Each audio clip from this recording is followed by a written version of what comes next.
ಇವತ್ತು ಅನ್ಎಕ್ಸ್ಪೆಕ್ಟೆಡ್ ಆಗಿ ಹೊರಗಡೆ ಹೋಗೋ ಸಿಚುವೇಶನ್ ಬಂತು. ಹಾಗಾಗಿ ಮನೆಯಲ್ಲಿ ಏನೂ ಅಡುಗೆ ಮಾಡ್ತಾ ಇಲ್ಲ ನಾನು.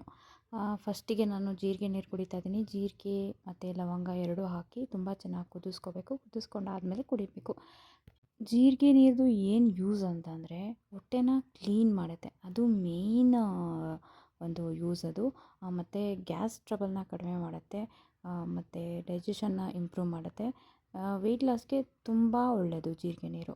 ಸೊ ಹಂಗಾಗಿ ಜೀರಿಗೆ ನೀರು ಆಲ್ಮೋಸ್ಟ್ ಒಂದು ವೀಕ್ಲಿ ಟ್ವೈಸ್ ನಾನು ಕನ್ಸ್ಯೂಮ್ ಮಾಡ್ತೀನಿ.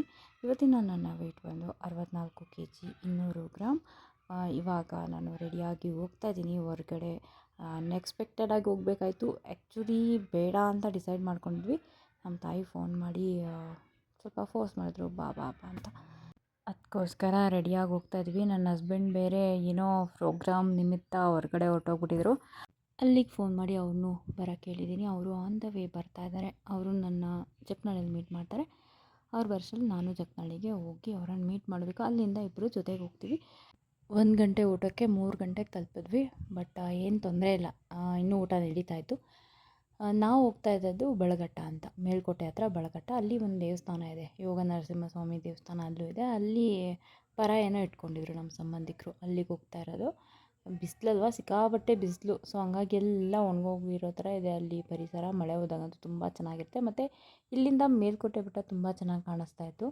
ಅಲ್ಲಿ ಒಂದು ಕಣಗಿಲೆ ಮರ ಇತ್ತು, ಅಲ್ಲಂತೂ ಸಿಕ್ಕಾಪಟ್ಟೆ ಹೂ ಬಿಟ್ಟಿತ್ತು. ದೇವ್ರ ದರ್ಶನ ಮಾಡಿಕೊಂಡು ಊಟ ಮಾಡಿಕೊಂಡು ನಾವು ಆ ಕಣಗಿಲೆ ಮರದ ಹತ್ರ ಹೋಗಿದ್ವಿ. ನನಗೆ ಕಣಗಿಲೆ ಹೂವು ಅಂದರೆ ಏನೋ ಒಂಥರ ಇಷ್ಟ. ಆ ಹೂವು ತುಂಬ ಚೆನ್ನಾಗಿರುತ್ತೆ ನೋಡೋಕ್ಕೂ, ಮುಡ್ಕೊಳ್ಳೋಕ್ಕೂ ಇಷ್ಟ ನನಗೆ. ನಾನು ಮೇಲ್ಕೋಟೆ ಬೆಟ್ಟಕ್ಕೆ ಹೋದಾಗೆಲ್ಲ ಅಲ್ಲೆಲ್ಲ ಕಣಗಿಲೆ ಹೂವು ಜಾಸ್ತಿ ಅಲ್ಲ, ಎಲ್ಲ ಇಟ್ಕೊಂಡು ಕೈ ತುಂಬ ಇಟ್ಕೊಂಡು ಬರ್ತೀನಿ. ತಲೆಗೊಂದು ಮುಡ್ಕೊಂಡು ಕೈಯಲ್ಲೆಲ್ಲ ಇಟ್ಕೊಂಡು ಮನೆಗೆ ಹೋಗಂಟು ಇರ್ಬೇಕು ನನ್ನ ಹತ್ರ. ಅದು ಆ ಥರ ಇಟ್ಕೊಂಡಿರ್ತೀನಿ ಯಾವಾಗಲೂ ಹೂವನ್ನ. ನನ್ನ ಹಸ್ಬೆಂಡು ಕಿತ್ಕೊಟ್ರು ಹೂವನ್ನ ಹೋಗ್ಬಿಟ್ಟು. ತುಂಬ ಘಮ ಅನ್ನತ್ತೆ ಅದು, ಅದ್ರ ಸ್ಮೆಲ್ ಕೂಡ ತುಂಬ ಚೆನ್ನಾಗಿರುತ್ತೆ. ಕಣಗಿಲೆ ಹೂವನ್ನ ಪ್ಲ್ಯಾಂಟ್ ಮಾಡ್ಬೋದು, ನೋಡೋಣ, ಟ್ರೈ ಮಾಡ್ತೀನಿ. ಯಾರೋ ಒಬ್ರು ಆಂಟಿ ಹೇಳಿದ ನೆನಪು ನನಗೆ, ತೋರಿಸ್ಬಿಟ್ಟಿದ್ರು. ಏನಿಲ್ಲ, ಅದು ಒಂದು ಕಡ್ಡಿ ನೆಟ್ಟಿದ್ರೆ ಬಂದುಬಿಡುತ್ತೆ ಅಂತ. ಟ್ರೈ ಮಾಡಬೇಕು. ಈ ಸಾರಿ ಮರ್ತ್ಬಿಟ್ಟೆ. ಇನ್ನೊಂದು ಸಾರಿ ಏನಾದರೂ ಮೇಲ್ಕೋಟೆ ಹತ್ರ ಹೋದಾಗ ಖಂಡಿತ ಒಂದು ಕಡ್ಡಿ ತೊಗೊಂಡು ಬಂದು ಪ್ಲ್ಯಾಂಟ್ ಮಾಡ್ತೀನಿ, ನೋಡೋಣ ಚೆನ್ನಾಗಿ ಬರುತ್ತಾ ಇಲ್ವಾ ಅಂತ. ಸೊ ಕಣಗಿಲೆ ಹೂವು ಅಂತೂ ನನಗಂತೂ ಸಿಕ್ಕಾಪಟ್ಟೆ ಇಷ್ಟ. ಎಷ್ಟು ಚೆನ್ನಾಗಿ ಕಾಣಿಸ್ತಿದೆ ಅಲ್ಲ.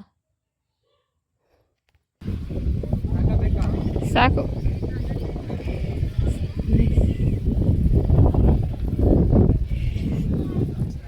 ಇಲ್ಲೆಲ್ಲೂ ಅರಳಿರೋದು ಬೇಕಿಲ್ವಾ ಹೂವು? ಅಯ್ಯೋ, ಸ್ಪೆಷಲಿ ಇದನ್ನು ದೇವಗಣಗಲೆ ಅಂತಲೇ ಕರೀತಾರೆ. ಅಂದರೆ ಗಣಗಲೆ ಹೂವು ಅಂದರೆ ಇತ್ತೀಚೆಗೆ ಒಂದು ಇಶ್ಯೂ ಆಗಿತ್ತಲ್ಲ ನೋಡಿ, ಗಣಗಲೆ ಹೂವು ತಿಂದ್ಬಿಟ್ಟು ಸತ್ತೋದ್ರು ಕೇರಳದಲ್ಲಿ ಅಂತ. ಅದನ್ನು ಗಣಗಲೆ ಹೂವು ಅಂತಾರೆ. ಆದರೆ ಇದು ಬೇರೆ ಥರ, ಇದು ಸ್ಪೆಷಲ್ ದೇವಗಣಗಲೆ. ಇದಕ್ಕೂ ಅದಕ್ಕೂ ಅಷ್ಟು ಸಾಮ್ಯತೆ ಇಲ್ಲ. ಎಕ್ಸ್ಪೆಷಲಿ ಇದನ್ನು ಮುಡಿಸಿದ್ರೆ ದೇವ್ರಿಗೆ ತುಂಬ ಒಳ್ಳೆಯದು ಅಂತ ಹೇಳ್ತಾರೆ. ಆ ಥರದ ಒಂದು ದೇವಗಣಗಲೆ ಇದು. ಸೊ ಇದು ತುಂಬ ಪರಿಮಳನೂ ಸೂಸುತ್ತೆ. ಸ್ಮೆಲ್ ಮಾಡಿದ್ರೆ ಅದು ಫ್ರೆಗ್ರೆನ್ಸು ಸ್ವಲ್ಪ ಲೈಟಾಗಿ ಚೆನ್ನಾಗಿದೆ. ಅತಿ ಜಾಸ್ತಿ ಫ್ರೆಗ್ರೆನ್ಸ್ ಇಲ್ಲ, ಅಂದರೆ ಓವರ್ ಫ್ರೆಗ್ರೆನ್ಸ್ ಇಲ್ಲ, ಲೈಟಾಗಿ ಸ್ಮೆಲ್ ತುಂಬ ಚೆನ್ನಾಗಿದೆ ಇದ್ರದ್ದು. ಇನ್ನು ನಾನೇನು ಬೆಳಗ್ಗೆ ಅಡುಗೆನೇ ಮಾಡಿರಲಿಲ್ಲ ಮನೇಲಿ, ಇಲ್ಲಿ ಬಂದು ತಿಂದಿದ್ದೆ. ಇನ್ನು ಮನೆಗೆ ಹೋಗು ಏನೂ ಅಡುಗೆ ಮಾಡುವ ಪ್ಲ್ಯಾನ್ ಇಲ್ಲ ನಮ್ದು. ಹಿಂಗೆ ಏನಾದರೂ ಹೊರಗಡೆ ಹೋದರೆ ಮನೇಲೇನೂ ಅಡುಗೆ ಮಾಡೋಲ್ಲ, ತುಂಬ ಗ್ಯಾಸ್ ಉಳಿಸ್ತೀವಿ ನಾವು. ಹೀಗೆ ಆಗೋಗ್ಬಿಡುತ್ತೆ. ಒಂದು ವಾರ ಹೊರಗಡೆ ಹಿಂಗೆ ಹೋದರೆ ಅಡುಗೆ ಮಾಡೋಂಗಿಲ್ಲ, ಒಂದು ವಾರ ಕಂಟಿನ್ಯೂಸ್ ಆಗಿ ಮನೇಲಿದ್ದರೆ ಅಡುಗೆ ಮಾಡಬೇಕಾಗತ್ತೆ, ಈ ಥರ. ಸೊ ಇವಾಗ ನಾವು ಆ ತಾಯಿ ಮನೆಗೂ ಬಂದ್ವಿ. ಅವರು ಬಂದು ಹೋಗಿ ಅಂತ ಹೇಳೋದಕ್ಕೆ ಬಂದ್ವಿ. ಅವರು ನಿಂಬೆಹಣ್ಣಿನ ಜ್ಯೂಸ್ ಮಾಡಿಕೊಟ್ಟಿದ್ರು, ಚೆನ್ನಾಗಿ ಮಾಡಿಕೊಟ್ಟಿದ್ರು. ಕುಡಿದ್ಬಿಟ್ಟು ಇವಾಗ ಮನೆಗೆ ಹೋಗ್ತಾಯಿದ್ವಿ. ಚೆನ್ನಾಗಿತ್ತು ಪ್ರೋಗ್ರಾಮ್ ಎಲ್ಲ, ಮತ್ತು ಅಲ್ಲಿ ವಾತಾವರಣ ಚೆನ್ನಾಗಿತ್ತು. ನಮ್ಮ ಮಾವ ಅವರು ಬಂದಿದ್ದರು, ಅವರು ಸಿಕ್ಕಿದ್ರಿಂದ ತುಂಬ ಚೆನ್ನಾಗಿ ಅನ್ನಿಸ್ತು. ಈಗ ಆನ್ ದ ವೇ ಹೋಗಬೇಕಾದ್ರೆ ನಾವು ಈ ಸಾಂಬಾರು ಪೌಡರ್ಗೆ ಸಾಮಾನು ತೊಗೊಂಡು ಹೋಗ್ತಾಯಿದ್ವಿ.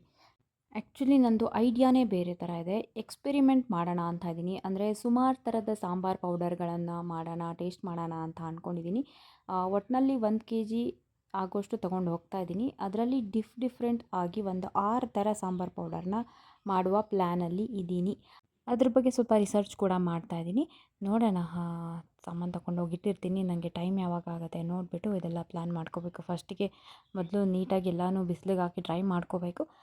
ಮೇ ಬಿ ಇನ್ನೊಂದು ಸ್ವಲ್ಪ ದಿನ ಆಗೋಲ್ಲ, ಅದಾದಮೇಲೆ ಮಾಡ್ತೀನಿ. ಆದರೆ ಈಗ ಸದ್ಯಕ್ಕೆ ಬಂದುಬಿಟ್ಟಿದ್ವಲ್ಲ, ನಾವು ರೆಗ್ಯುಲರಾಗಿ ಶಾಪಲ್ಲಿ ಪರ್ಚೇಸ್ ಮಾಡೋದು, ಇನ್ನೆಲ್ಲೂ ತೊಗೊಳಕ್ಕೆ ಹೋಗೋದಿಲ್ಲ.